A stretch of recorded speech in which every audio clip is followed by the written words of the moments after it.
উপকূলের যে দুর্যোগগুলো হয় তার মধ্যে অন্যতম হচ্ছে সাইক্লোন। সাইক্লোনের সময় সবথেকে বেশি ক্ষতিগ্রস্ত হয় নারী, শিশু, প্রতিবন্ধী এবং বৃদ্ধ। এই সাইক্লোনে সাধারণত এই অঞ্চলের যে ঘরবাড়ি সেটা হচ্ছে সাইক্লোনের জন্য যথেষ্ট সক্ষমতা নেই সেই ঘরগুলোতে সাইক্লোনকে প্রোটেক্ট করার ফলে বিরাট একটা জনগোষ্ঠী সাইক্লোন শেল্টারে অবস্থান করে।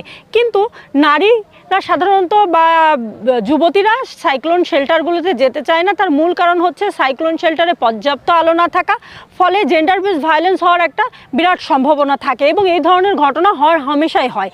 মানুষের জন্য ফাউন্ডেশন এবং ইউএন উইমেনের অর্থায়নে বিন্দু নারী উন্নয়ন সংগঠন লাপার মাধ্যমে এই অঞ্চলে কয়েকটি স্কিম করার পরিকল্পনা গ্রহণ করে। তার মধ্যে হচ্ছে উইমেন ফ্রেন্ডলি সাইক্লোন শেল্টার, যে শেল্টারগুলোতে সোলার প্যানেল স্থাপন করা হবে। ফলে এই সোলার প্যানেলের মাধ্যমে দুর্যোগকালীন সময়ে যখন নারীরা অবস্থান করবে তারা পর্যাপ্ত আলো পাবে এবং সিপিপি ভলেন্টিয়ার যারা ওই সময় বিদ্যুৎ সংযোগ না থাকার কারণে তারা যোগাযোগ করতে পারে না এবং তাৎক্ষণিকভাবে তথ্য আদান প্রদান করতে পারে না, সেই তথ্য আদান প্রদানের সুযোগও হচ্ছে তারা পাবেন এই সোলার স্থাপনের মাধ্যমে।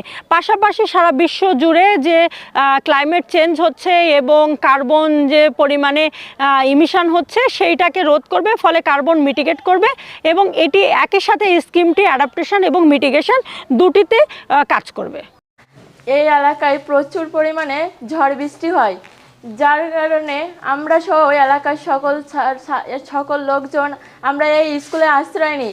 কারেন্ট থাকে না, সেই সময় আমাদের স্কুলে একটা সোলার প্রয়োজন ছিল, একটা কর্নার রুম প্রয়োজন ছিল। এখন সব কিছু হয়েছে, এখন এটা যারা দিয়েছে তাদেরকে ধন্যবাদ। আমাদের এলাকায় প্রতি বছর প্রচুর পরিমাণে প্রাকৃতিক দুর্যোগ হয়, এ কারণে আমরা এই বিদ্যালয়ে আশ্রয় নিই।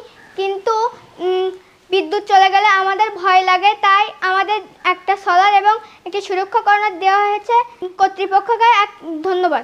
যখন বিদ্যুতের সমস্যা হচ্ছে, নারীরা তারপরে কিশোরীরা বিভিন্ন ধরনের একটা সামাজিক অস্থিতিশীলতা বলেন বা অপকার্যকলাপের সম্মুখীন হচ্ছে।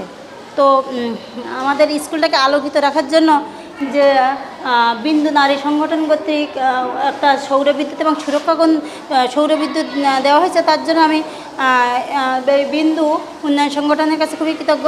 দুর্যোগের সময় বিদ্যুৎ থাকে না, এটা এই এলাকার একটা স্বভাবগত বৈশিষ্ট্য।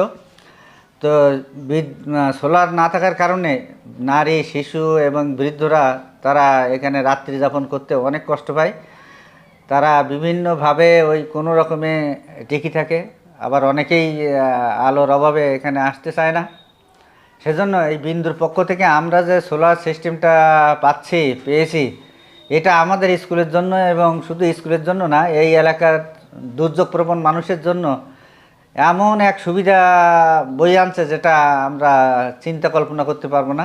আশা করি আগামী থেকে যদি কোনো প্রাকৃতিক দুর্যোগ হয় তাহলে আমরা তাদেরকে সুন্দরভাবে এখানে ব্যবস্থা করতে পারবো বিভিন্ন বিষয়ে। আর প্রত্যেক রুমে রুমে এখানে লাইটের ব্যবস্থা করা হচ্ছে। ইভেন আমাদের বাথরুমগুলোতেও বিন্দুর পক্ষ থেকে এই সোলারের লাইটের ব্যবস্থা করা হচ্ছে, যার ফলে আর কোনো অসুবিধা থাকবে বলে আমার মনে হয় না। আমাদের এই দুর্যোগের সময় আমাদের এই সাইক্লোনে কোনো আলোর বিদ্যুৎ না থাকার কারণে নারীরা আসতে চায় না। এখন আমাদের খুবই প্রয়োজন ছিল এই সোলারটা হয়ে আমাদের খুবই ভালো হয়েছে, সুবিধা হয়েছে। এখন আর অসুবিধা নেই নারীদের জন্য।